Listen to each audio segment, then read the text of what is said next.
Mahadev. The fact speakers में मैं आपका स्वागत करता हूं मित्रों। सबसे पहले तो मेरे सनातन परिवार के जितने भी सदस्य हैं उनका कोटि कोटि अभिनंदन है भाई। और जिन्होंने सब्सक्राइब नहीं किया उनसे निवेदन है कि प्लीज़ सब्सक्राइब करें, शेयर करें, कमेंट करें और कंट्रीब्यूट ज़रूर करें। बहुत दिनों से मेरे पास बहुत सारे लोगों के मैसेज, फ़ोन, और मैं जिनसे घूम रहा था, जहाँ जहाँ घूम रहा था, तो लोगों से मेरी वार्तालाप हो रही थी। और ये वो जो सारी कन्वर्सेशन, डिस्कशन है, उससे मैं इस नतीजे पे पहुंचा हूँ कि ये जो चुनाव है ये भारत को बचाने की आखिरी जंग है। तो आज इसी विषय पे बात करेंगे अपन कि आखिरी जंग कैसे है। मैं अभी एक नया चैनल शुरू करने पर विचार कर रहा हूँ जिसमें जितने भी जागृत जगह हैं उनके ऊपर डॉक्यूमेंट्री, मंदिरों पे, शक्तिपीठों पे, तो जो लोग वहाँ पे जाके दर्शन नहीं कर पाते हैं उन्हें भी घर बैठे दर्शनों का लाभ प्राप्त हो, तो वो बनाई जाए। तो जैसे ही वो चीज़ें शुरू होगी तो मुझे आपके सहयोग की आवश्यकता पड़ेगी और मुझे अपेक्षा है कि आप सहयोग करेंगे।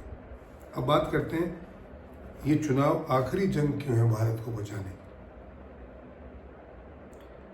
भारत 1947 से पहले जनपदों और महाजनपदों में बटा हुआ था। पिछले 800 सालों में हमारी आपस में हम राजा महाराजा लड़ते आए थे। एक राजा अपने ही देश के दूसरे राजा पे आक्रमण करने के लिए विदेशियों की जो आतताई आज जिन्हें हम कहते हैं उनकी सहायता लेता था और उनको धन का लालच, क्योंकि भारत में अथाह धन था, धन की कोई कमी नहीं थी, तो धन के प्रलोभन में उनको बुलाता था और बुला के अपने ही पड़ोसी राजा पे वो अटैक करके उसके राज्य को हड़पते थे। और वो बंदा जो आता था वो उस प्रलोभन में इसकी मदद करके अपना धन लेके चला जाता था। लेकिन वो जब यहाँ से जाता था तो वो बहुत सारी चीज़ें अपने आँखों में छाया चित्र की तरह लपेट के जाता था। वो देखता था कि यहाँ का वैभव, यहाँ की शांति, यहाँ के पीसफुल लोग, यहाँ के युद्ध के नियम, क्योंकि युद्ध हमेशा यहाँ लोग नियमों में करते थे, नियम के विरुद्ध जाके युद्ध भी नहीं करते थे।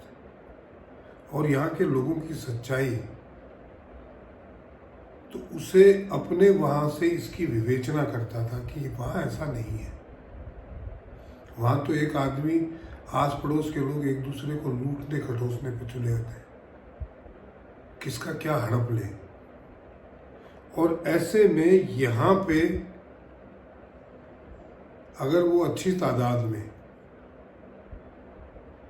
और वैसे भी एक दूसरे से लड़ते रहते हैं, तो किसी यहीं के लोगों की मदद लेके वो क्यों ना अपना साम्राज्य स्थापित करे। और ऐसे ही मुगलों ने किया, हमारी अच्छाइयों का और हमारी आपसी लड़ाइयों का फायदा उठाया।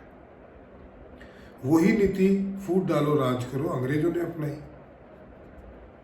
हम आपस में लड़ते ही रहे और अंग्रेज हम पे 50,000 अंग्रेज 35 से 40 करोड़ भारतीयों पे राज करते रहे, क्योंकि हम आपस में लड़ते थे।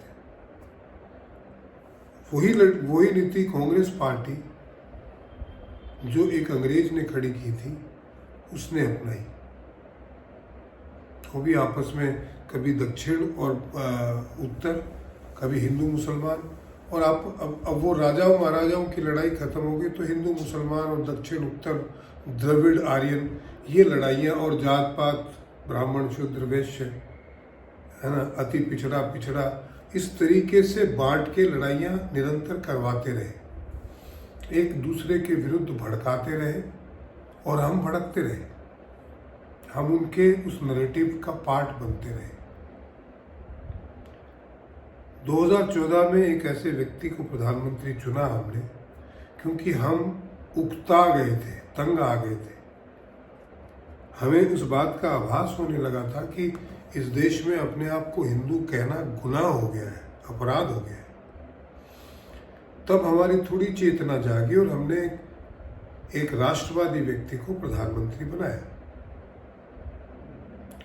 वो चीज़ों जैसे ही उसको प्रधानमंत्री बनाया, ये जो ताकतें आपस में लड़वा के और राज करती थी, इन्हें अपना साम्राज्य खतरे में पड़ा हुआ नजर आया और इन्होंने जनता के बीच में तरह तरह की झूठी अफवाहें फैलाना प्रारंभ कर दिया।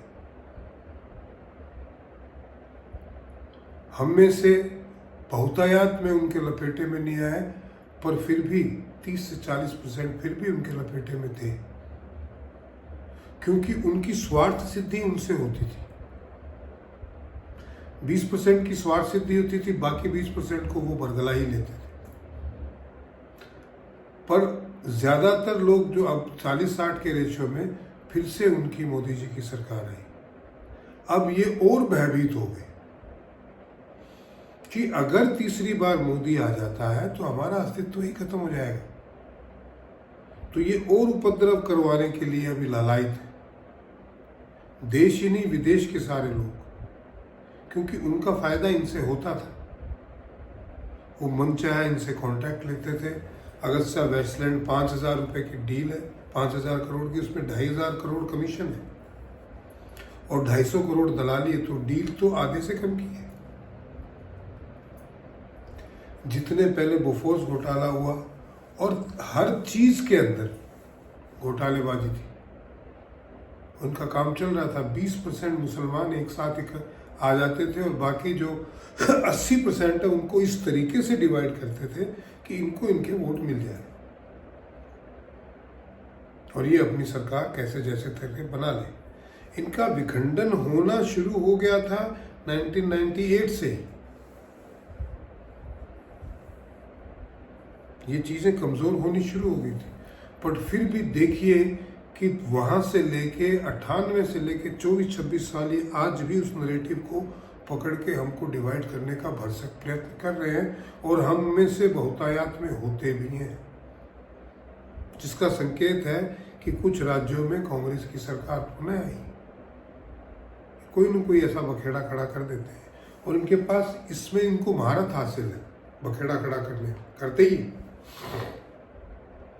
अब 2024 में पुनः ऐसा प्रयास किया जाएगा और हो रहा है और इससे बहुत ही प्रचंड वेग से होगा, क्योंकि अब इन्हें मृत्यु का भय सता रहा है।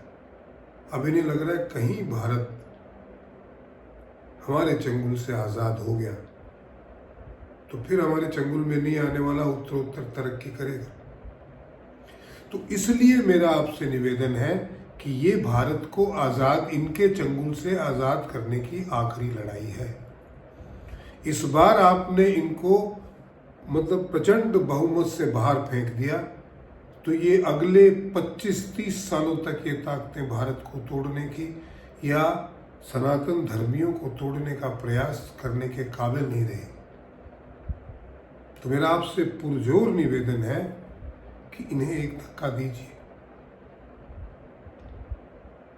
भारत को पुनः गुलाम मत होने दीजिएगा। मेरा कोई व्यक्तिगत स्वार्थ नहीं है, पर यह देश मेरा है, आप मेरे हैं और मैंने स्वयं को और आपको प्रताड़ित होते हुए देखा है।